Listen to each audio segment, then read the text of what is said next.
Hi everybody, my name is David. Thank you for watching Crazy Narcissist Ex-Girlfriend. This video is about trauma, post-traumatic stress disorder, stuff like that. I've been wanting to make this video for a while, and there are a lot of new discoveries out there, a lot of new hope for people like me who have suffered trauma throughout your life, and you're having repercussions from it now in your adult life. This is really neat stuff. This is all brand new discoveries. They used to think that you might have post-traumatic stress for the rest of your life. No, it's not true. It is changeable. It's nice. So I really advise you guys to watch this show or this video. I have some cool things to tell you. Now, trauma. Let's talk about the definition of trauma. A deeply distressing or disturbing experience or a physical injury. So that was the definition of trauma, and I think of trauma as like the brain's reaction to a negative event, as in like fight or flight, life or death, right? And what happens is stress chemicals are released. Now what's important is I want to talk about childhood abuse. The biggest one, I think, is neglect. It's horrible, and I want you to see this little example of neglect. And then they ask the mother to basically put on a blank face and not respond at all. When a baby is not attended to, that is a sign of danger to the baby biologically. So the stress systems become activated.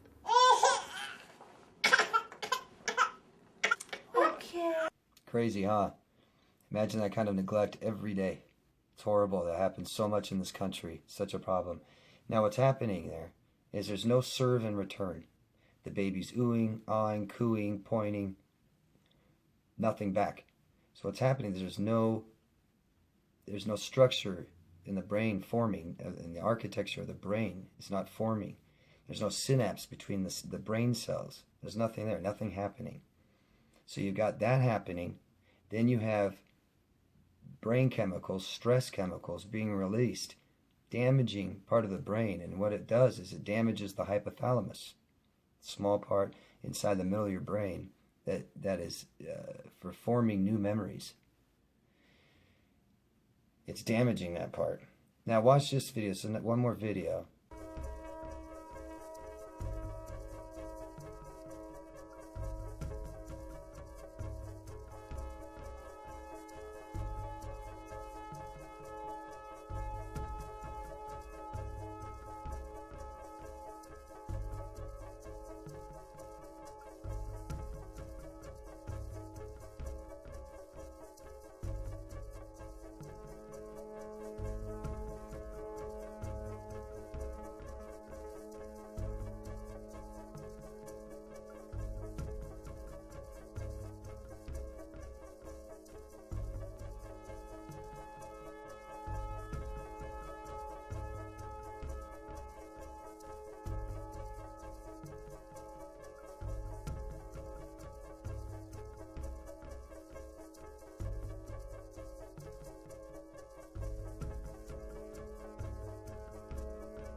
So it seems as if the stress chemicals being released on the hippocampus on a child seems like there's not much activity going on there, and that shrinking, that lowering is suggesting that there are cells dying off.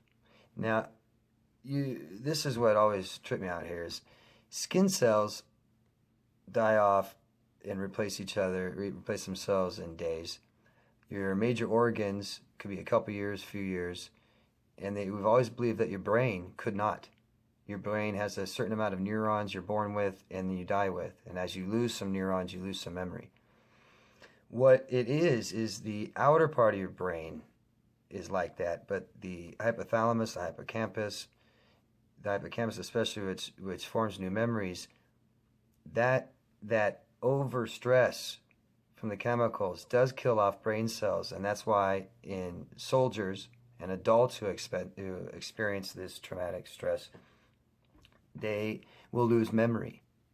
And is what happens with that post-traumatic stress, why you keep feeling that later and later, is the brain will associate a normal memory with a stressful one or a traumatic one, so that later it will associate these, just a normal memory you might experience during the day. Something happens during the day, it's like a trigger, and it will associate that memory with your stressful or traumatic one, and it will release chemicals over and over again.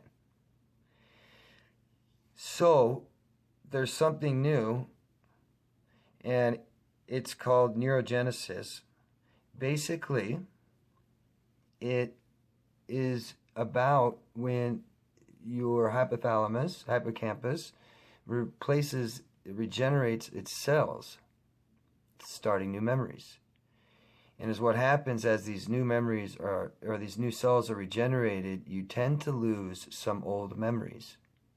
Okay? What I'm getting at now is form new memories now. Form good memories now. Be around good people. Take those classes you wanted to take, that piano class, that dance class. Play sports. But the biggest thing is associate and talk and communicate with people. Those are forming new structures. It's changing the architecture in your brain.